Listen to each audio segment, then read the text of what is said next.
Yo, what is good, people? It is one day before the RMRs all kick off, and I thought no better time to briefly run through my thoughts, who I think is making it through, what I think should be happening, what teams I think have a good chance, what teams I think don't. So we're going to be starting with Asia, moving on to Americas, and then EU as well. We're going to dip in towards the fantasies too. I'm going to keep this one relatively brief.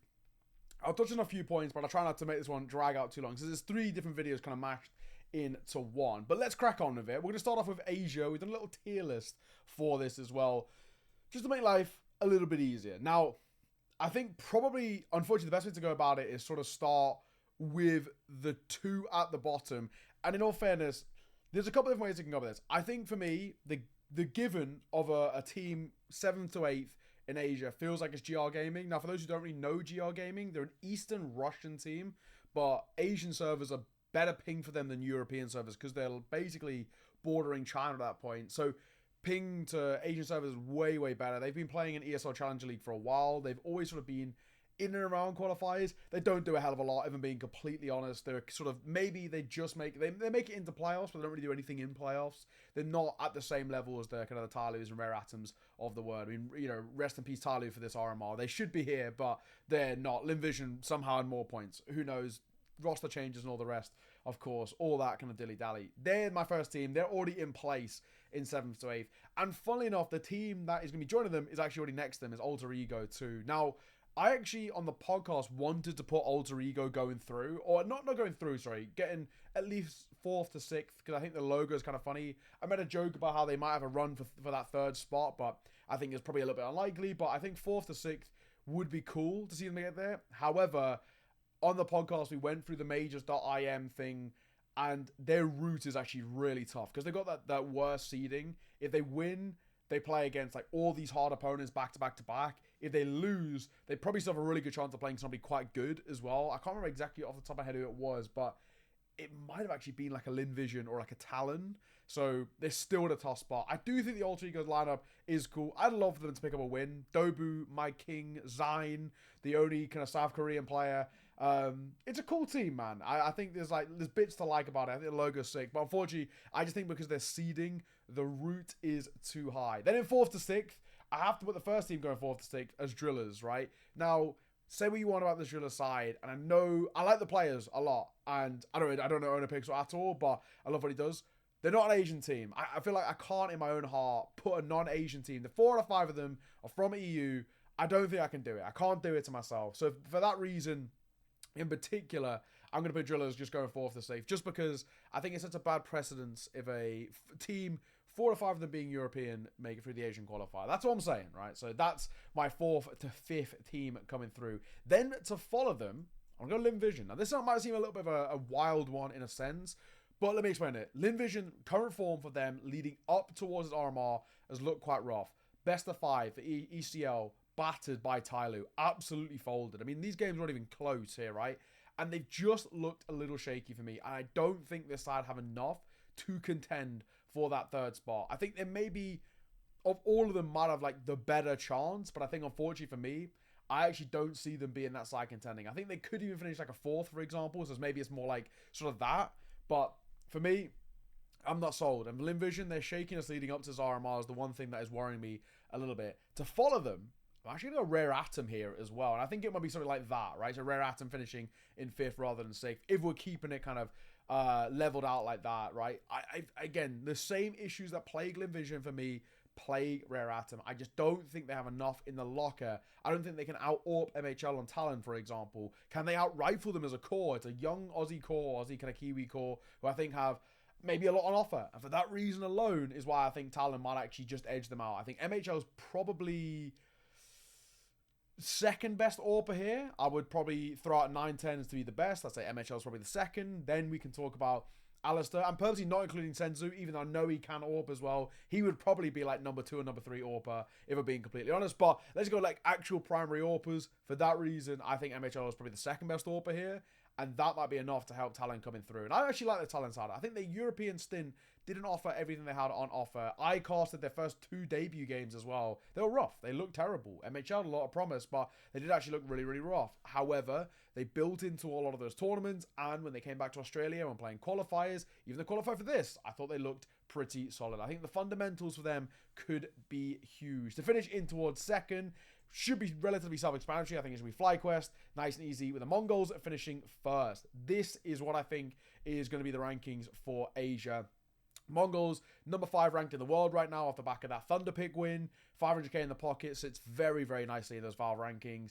A Mongol side who are undoubtedly the best Asian team in the world right now, and probably maybe even one of the best of all time, right? That's just how good these guys have been. So an insane season from them so far. Why not round it out with another qualification to a major without breaking too much of a sweat? My fantasy I'm going to be going with is this. I'm going doubled up on the top 2. So I've gone with Senzu and Techno. Nice and easy, right? Techno, a little bit cheaper.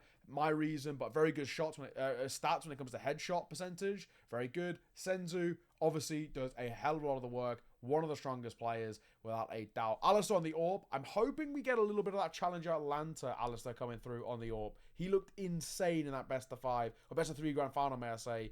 Literally probably one of his best tournaments, but one of his best series I've seen in many a year. I mean, even he spoke about it being out of nowhere. Dexter, I think he does a lot in the rifling. Even though he is the IGL, he actually gets really in the thick of it in a lot of these fights. And I still actually think mechanically he's actually one of the better players in this qualifier. For that reason, cheap, should pick up wins, shouldn't break too much of a sweat. I think that'd be good. Mestal, my goat. I just like the dude. I think he's a lovely bloke. And for that reason, he's also cheap as well. I think he might be able to bring a little bit of something. But mainly it was because his price fit in quite nicely. I think this was basically bang on in the price there. So that's what we've gone for Asia. Let's now briefly move on towards the Americas. Now, for this one, I feel like it's probably actually better to start from the top rather than from the bottom. The bottom will write itself. You'll get there in a minute. The top, I think, is pretty easy. First place, I think Fury will take this first place. They are so good domestically.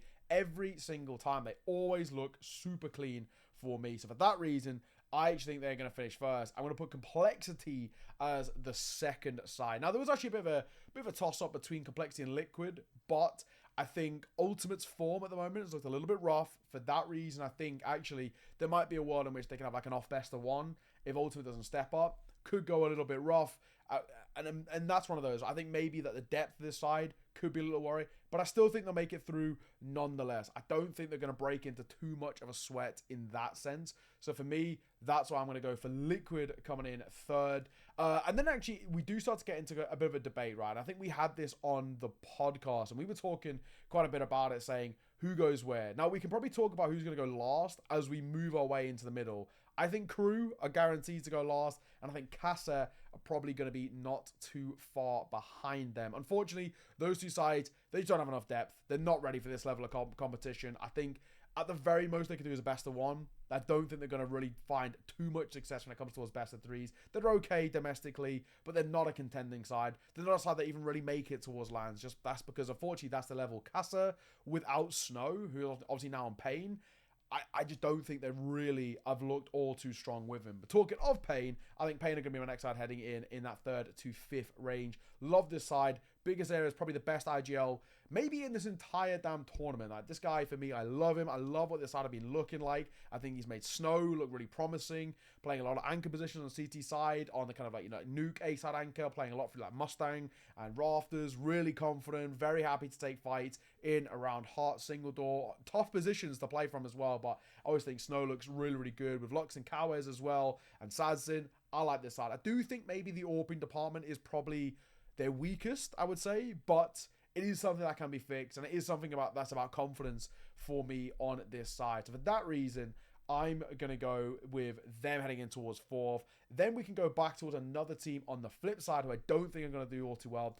I'm actually going to throw out Boss here. I think for me, with Boss, I like the side. I think they have decent players. I don't think they really contend, especially in best of 3s, against probably some of these other sides who I think have a lot more reps under their belt, have looked a little bit more kind of calm and collected. So for that reason, I feel like I'm going to put them there. And unfortunately, I'm going to follow them up with Nouns as well. As sort of harsh as that feels, I do feel like there's a little bit more talent, probably across most of these other sides. I think the only argument you can maybe make is put a Nouns here and then swap them with Wildcard. I think Wildcards and Nouns are sort of in this weird spot. Wildcard, Fuzi is such a good addition. You know, I like Susp, who's been added to this team from Metasport. I do actually think they're really, really big pickups for them.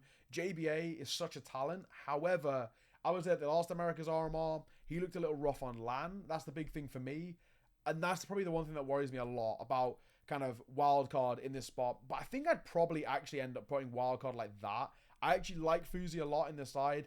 Nouns, I think they have a lot of up and downs. I've caught a fair share amount of the NA side. And the big thing is, I think kind of the best of the rest teams in North America, I actually don't think compare at the moment to the best of the rest teams in South America. This was the exact same story at the previous America's RMR as well. South America were generally the better side. Teams that are generally not seen as all that high, like Legacy, I think is probably a pretty decent example. They've obviously had their problems, I think recently in particular, and I still think they are a little bit better. Like, Dumal alone is so good over towards Legacy that he can sort of pull them through best of threes, as he's done before at kind of recent challenges, for example. So for that reason, I'm going to put Legacy here in the 8th to 11th, but I think they've got a little bit more probably than Boss and Nouns. Wildcard might be able to give them a bit of a series, but I still don't fully believe here as well. We need one more team for this lower end, and it kind of pains me to say, but I think unfortunately it's sort of between, I would say, Bestia or Red Canids in this spot. And it is a bit of a tough one. Part of me actually, unfortunately, I think probably wants to put Bestia here and think Red Canids go up here. Now, I like this Red Cannon side a lot. For those who don't know, it's a side who sort of went on this rebuild, picked up some big names in towards this roster, and it looked really good on paper. It's just unfortunately, it hasn't really worked out. They've had recent lands, I think it's CBCS as well, had an all 5 in a best of 5. There was really promising moments in there, but also real moments of sort of downfall, which make you worry a little bit because they're going to get punished by some of these slightly better sides, in my opinion. Even like, the Liquids and the Pains of the world are going to make them feel really uncomfortable. For Bestia, there's a few reasons, right? I think for Bestia, I caught them twice, 2 separate days of South America ECL, right? So for those who don't know, South America ECL, it's back-to-back best of ones, but against the same team. But the map you played in the first best of one doesn't play in the second. The thing with Bestia, I think they've had these moments where, again, they look really good and they have like these individuals who can step up to the plate. But the worrying thing about them is lack of form, lack of consistency, and they do have a couple of holes coming through in towards their map pool, may I say. So Bestia, I don't know. I remember on the podcast, Travel's pretty heavy on them. For me, I've had my worries about them. I've had my doubts at times, and I think that's probably where I'm going to lean as well. Then we head in towards 7th, and I think I'm probably going to put 9Z here as well. Now, there's probably very good arguments to talk about MIBR. With the addition of NE0KAI, he's actually looked a little shaky. He's looked a little worse for wear for me.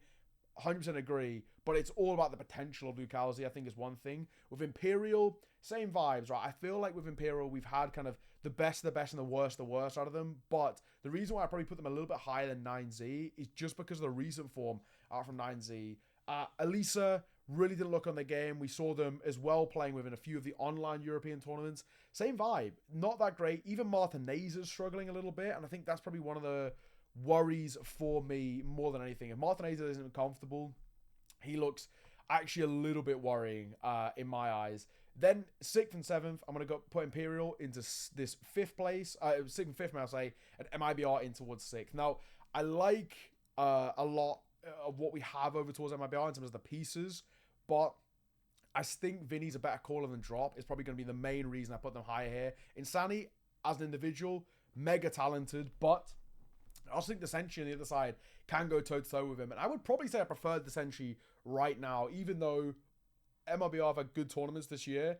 The Pro League one in particular, we saw them in a couple of these STA tournaments look pretty confident, but I do think the Sentry and Vinny, a little bit of a better kind of stability for me in that reason. So I'm going to put them as my 5th team. So that's how we're looking overall here with these teams going through. And then unfortunately, a lot of the American sides for my eyes. Oh yeah, sorry. We need M80 as well, actually, don't we? What am I missing here? 8th to 11th? Oh, yes. Yeah, sorry. And M80 going to go here. That's my last one. That is the last of them. M80 not making it. That's my wild prediction. M80 not making it. Recent form for them has looked a little weird. Online form as well. They've had ups and downs, but ECL doesn't really mean all too much. I do have my worries about M80 I know we've had really good runs of them. That Pro League one in particular, again, really good. But Challenger Atlanta looked really shaky. What are they going to be like on LAN? I like the addition of Lake. Does he fill the boots of Malbs? I'm not fully sold. So I'm going to make my wild call is that M80 don't make it. Realistically, they'll probably be like the top of this bracket, but that's my wild call. This is going to be my fantasy coming through. And I've doubled up on Furia coming forward. K-Serato, nice and simple. Put him on Stat Hunter, easy as. JKS and the eco-friendly, use a lot of the SMGs. Nice and simple. Snow on support, plays a lot of those CT positions, which help out other riflers getting into the thick of it. Fall on the main AWP, nice and easy. And Nithon, noob. Unfortunately, we're running low on money, and he gets pretty bad stats. And I don't expect Red Cannons to make it all too far. So that is going to be my little like filler there as well. Heading on towards EU as well. Now I've got these on my phone since I need to remember who is playing in Europe and who is playing, who's playing in Europe A and who's playing in Europe B. So I'm going to get these up on my phone to make this just my life 10 times easier. So we'll start with the See You Next Year's teams who I just unfortunately think don't have a chance here. Run these quickly. Unity, they're losing Mikey anyway to OG, it feels. I don't think they have a chance. Dano Eklar, massive up and down forms. I don't really rate them all too highly. I think Paravision up here as well. Again, we could talk about having, top tier talent, guys who have played at that top level, but they do not perform as Paravision side. Is Kicker going to help? I think he hasn't even really added that sort of like voice to help out in the team. So for me, not making it. Rebels, not got a chance either, unfortunately. They are just not a side who are really going to look strong here. They're out of their depth. They've qualified to a few langs. We've seen them at Pro League, for example, but this Rebel side, I think, unfortunately, they are just onliners. This Polish core, I don't think they have a chance at all for me.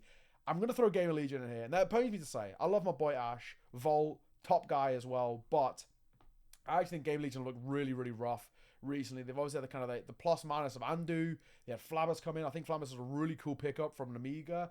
But it just isn't fully clicking yet. I love Slend as well as an AWPer. But again, I don't know if he compares at this level. There's a lot of talent here. And I don't know if they make it in that top 7 for each group. And, that's just how it is, right? I just think, unfortunately, they don't have the level for me to lock up in towards the next one. So Game Legion not making it through. TSM are also going to go as well into my See You Next Year. This is a side that, actually, when they came together, really cool. I like the pickups. I think Sura's a fantastic pickup as well as a young Danish player with an insane amount of potential. But recent form, woeful for TSM. I think they actually go into, I think they may be RMR B, I think it is, but they go in actually the lowest seeded team in there, around like 80th in the world right now. Things have looked very, very dire for them. Not a huge fan. Sashi also going to go in. I question Iceberg's limitations when it comes towards calling. If Cabby's your star rifler, I don't think that's a good sign. He's a good rifler, but he should be like the second or third best. I think King T mentioned this when we did his episode as well. I don't know if it's out yet, but it might be out yet. If it is, go and check it out. We did a double swing talking about the EU RMR, and he mentioned this. I think it's a really, really good point. If Cabby's a star rifler, is that a good thing? He's probably should be in a team like a second or third best rifler, and then you have an insane lineup. I think this team have a lot of downfalls. Quez has looked really, really rough. I actually don't mind Lucky as an AWPer, but does he compare to the AWPing talent on display in the RMRs for EU? I don't think so. So for that reason, I think Sashi are going to struggle. I also think they're going to be joined by Cloud9 as well. Cloud9 have looked pretty rough, even though on paper, again, this team have a lot to like, but Inter's not been putting up great numbers. Heavy God still looked okay, but it's not like he's not taken over as he did when he was on OG, because on OG, he got all of the resources. Same with Icy as well as an AWPer. There's a lot to like. I think he's really talented, but again, we just don't see it enough in the online games. And I also don't think they play enough as well. I feel like if you're a side that's trying to maneuver and trying to make your way back up into the top level, you've got to be playing as much Counter-Strike as possible. Sort of the way that OG do, for example. I still think these guys have been. So that does worry me a little bit. Then I'm going to put Bet Boom in here as well. Same vibes. Don't rate Nafany as a caller. This is a side that just don't do anything promising to me. Even going to their own lands, for example, like the Bet Boom Datchers and just bombing out dead last. Just a waste of a spot. Looking really rough. I just don't really vibe with this side at all. I think they've got a lot of downfalls for me. And for that reason, I'm not fucking with Bet Boom. I think they've got talent and I like them. Chiron's pretty cool to watch as well, but I just don't think they have enough. And the vibes look absolutely dreadful. Every time you watch them with player cams as well, they just always look so tilted. They've even mentioned it, we're fixing the mentality, and it just never feels like it's ever fixed. So for that reason, I'm going to put them in. I'm going to add Aurora as well. And this pains me to say, because if it was 6 months ago, I would always call Aurora a dark horse for me, but unfortunately, I just don't think they are anymore. I think they've lost a lot of that kind of dark horse edge about them. They've been really, really dicey. They look so uncomfortable recently. Deco's talking about retiring every 2 minutes as well. So for that reason alone, I'm bidding off this side. I don't think they're going to have a chance. Then we can move into towards our dark horses, though. And this one, it gets a little funky. I think the best dark horse going for me feels like Passion UA. I adore this side. Jambo, for those of you who are uninitiated towards tier 2, keep an eye out for him. He's probably actually one of the most impressive AWPers heading in from the kind of the tier 2 lot. I'd maybe even say, might even be the best AWPer in tier 2 right now. Insane talent. Really, really fun to watch. Zero Fix, he also has his moments. I think Fear's a really cool caller who likes to get into the thick of it himself as a rifler. Is an awesome side. I think they have a lot of talent, this Ukrainian lineup. I fuck with them pretty heavy. I think there's a lot to like here for them. I'm going to throw Fnatic here in the potential dark horse as well. I think Fnatic actually do look quite good. I do think there's moments, Blame F is still a top level rifler. I think he has a lot on offer. I feel like even the changes they've made recently too have sort of worked for them, where we're kind of, getting rid of Afro, and I think additions have sort of made this side feel like they've got enough up the sleeve. With that sort of NE0KAI loan, standing, whatever it is, maybe even permanent, depending on how the tournament goes, I do actually like it. I think they've got the name value alone to be able to be a bit of a dark horse. Whether they get a top 7, I can't guarantee, but I like what I see is probably the main thing for me. So I'm going to go with these guys. I'm going to add 3D Max in alongside them as well. Now, again with 3D Max, I think this is probably a little loose, but 3D Max have made Pro Leagues. They're in, kind of like, we like to call them the gatekeeper tier 2 team. You've got to beat a 3D Max to be seen as a tier 1 team, and a lot of teams do struggle with that. They're not an easy side to dispatch, right? I think, the Gravity, the youngster who came in replace of Hadji, I think he's a cool little fresh talent coming in towards this side. My one worry with 3D Max, I've said this before as well on the podcast, is if you're the French team, the only French team, and you don't even have the top 3 French players in the world right now, that worries me. And I'm talking, of course, not going to have Apex and Zywoo, but I think the third best is NE0KAI. And I think they've missed the ball there. I know a lot of teams are looking at NE0KAI, and Enter the ones who locked him up, but he should have been top of their list if they could, and who knows. And obviously, they've now, as of today, changed their logo, and it's complete garbage. So, yeah, you really hate to see that. I'm not a fan of that at all. Moving swiftly on, we're going to do another one. 9 Pandas, I'm going to throw in here as well. 9 Pandas are coming into the RMR just off the back of it. It's been broken now to Aurora, funnily enough, but they were on a 10-match win streak. Now, I touched on this on King T and Yumi's podcast, that I do think a lot of people are coming in with these really rose-tinted glasses for 9 Pandas, thinking they're like some sort of insane team, 10 matches in a row won. They've got to be like, surely they're like a lock-in. They're not. I think they've been beating a lot of bad teams. They're not great Counter-Strike being played in those. So keep an eye on them. I think they're probably at the lower end of the potential dark horse is sort of where I'd put them. They've got a chance, but I don't think they're a lock by any means. Maybe going like 2-2 and then bombing out. That could be something they've got arguably one of the best riflers in the world for tier 2 right now from the region, which is Resol, right? I think that trade move that happened with Aurora, 9 Pandas won undoubtedly. Clacks for Resol, 9 Pandas are walking away laughing from that sort of deal. And obviously it was sort of forced by Resol and whatnot, but Resol is destined for tier 1 at some point. I'm surprised VP haven't come knocking, if I'm being completely honest. I don't know why they're taking so long to do it. So for that reason alone, I do think that 9 Pandas might have a chance. Resol is such a talent, so keep an eye out for him. Over towards Sinners. A few reasons I like this side. I think Magicki and Morisco, the 2 newer guys, I think actually a breath of fresh air towards Sinners. I think they helped them out quite a lot. But the main reason to keep an eye out for Sinners is Oscar. Oscar is still that guy in tier 2. Absolute menace. Still farms. Still puts up ridiculous numbers. So keep an eye out for him. Big is going to be my next potential dark horse. Now, I don't think they're a lock-in, which might be a surprise to some, but there's a lot of pieces I really like. I think Searson's looked better than he traditionally did. When he first came in towards this side, or first came back in towards this side, he was averaging like a 0.95 rating. It was really woeful, looked incredibly uncomfortable at a tier 1 level. He seems to be back on his level to a degree. But the reason to like Big is 2 guys in particular. First one, the obvious one, Crimbo. Incredible talent. I think probably one of, if not the best clutch player in the world right now. This guy in 1vx situations is insane. If you want to look at how to clutch, go watch demos of Crimbo. Super, super talented. The other one's JDC. I think JDC looks great. playing hero roles and looking confident doing so. Probably not something he expected coming in towards this side, but I think he's looked really, really good. So for me, I fuck with this team. Are they enough to finish top 7 though? I don't know. They've also got quite a hard group, so it doesn't help either. Another one's joining. I think actually just checking now. Yeah, my final team to go in towards the dark horse, which may feel weird, is actually going to be Falcons. Now, a lot of people would have probably wanted to put them in the C next year's, and I can understand that. I'm going to throw them in towards dark horse just because simple. As simple as that. The GOAT. If this guy plays to the level he's been playing recently at the Challenger Kata that we saw, at Thunderpick, individual level for him is still so high that he could put out the way a few of these tier 2 teams and maybe upset an underperforming tier 1 team. Do I think it's really going to happen? Probably not. I think they're definitely at the lower end of the potential dark horse, but that's where I'm going to put them, right? I feel like that for me, I would probably change it maybe like this is in order, right, of my potential dark horses. Honestly, keep an eye for Passion UA. I think Falcons are towards the lower end, and I think they're probably just, it's a waiting game until NE0KAI comes, essentially. Now we're going to go towards the group, we'll start with Group B, and I've got them all on my phone here. First one, easy one for me, G2. Nice and simple. Don't touch much on that. Recent performances, doing fine. Best player in the world currently, Manesi. Spirit, nice and easy one as well. Dong, just that guy.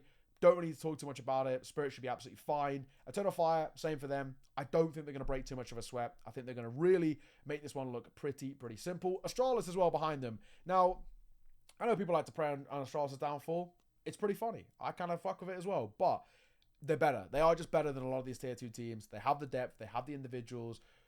Cadian seems to be the Stound Whisperer, making him a good player again. So this is a side that I really do actually think are going to be absolutely fine. Next team in towards the top 7. Heroic for me.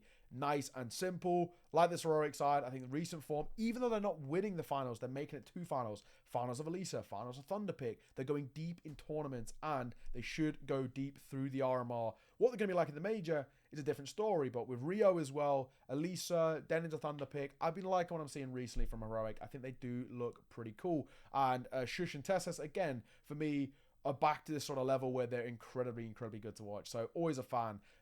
A team I'm not a fan of watching, Virtus Pro, but do they win games? Yes. Are they terrible to watch? Yes, as well, but they win Counter-Strike games. It's as simple as that. They're very good at dispatching as well, teams that are just lesser than them, worse than them. That's just sort of what VP do best. Jame doesn't struggle to outcall a lot of these sides, so for me, that's why I'm putting them there. My last team, though, to make it through from Group B is going to be Bait. NPL is, for me, the guy at the moment. His form has been incredible. Headtrick also looked revitalized. Your time on NIP does not count, Headtrick. I think this side looked really cool. I think NPL is calling and playing incredibly well. Headtrick looks super comfortable again on the AWP, even though he didn't for a long time under NIP. Ascential's no longer like a worry in this side. He was always putting up rough performances, so it was a real worry of what we were going to get out from him. We don't have that anymore. He looks good. He looks comfortable. So, for me, Bait are going to be my last side. That may feel weird.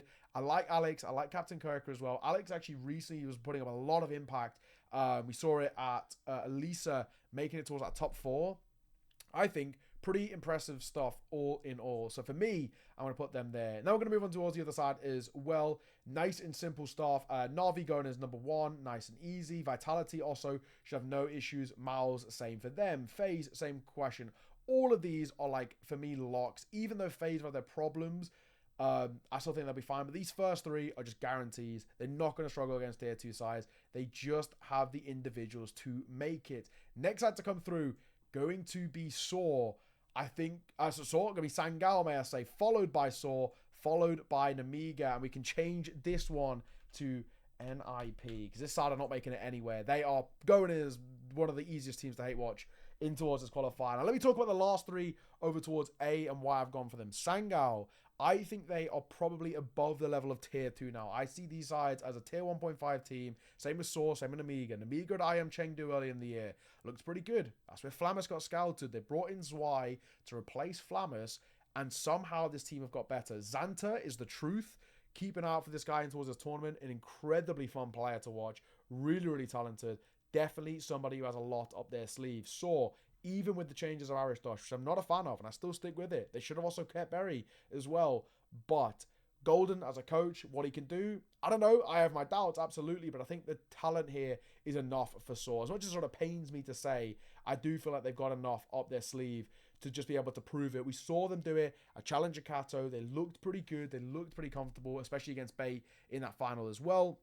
And then for Sangal, Jota, I think is probably one of the best riflers at the moment in like the tier 1.5. He's one of those like next up for an international team to take a gamble on him. Love him a lot. Think he's been doing a lot of great work. So yeah, I really do think this Sangal side are pretty sick.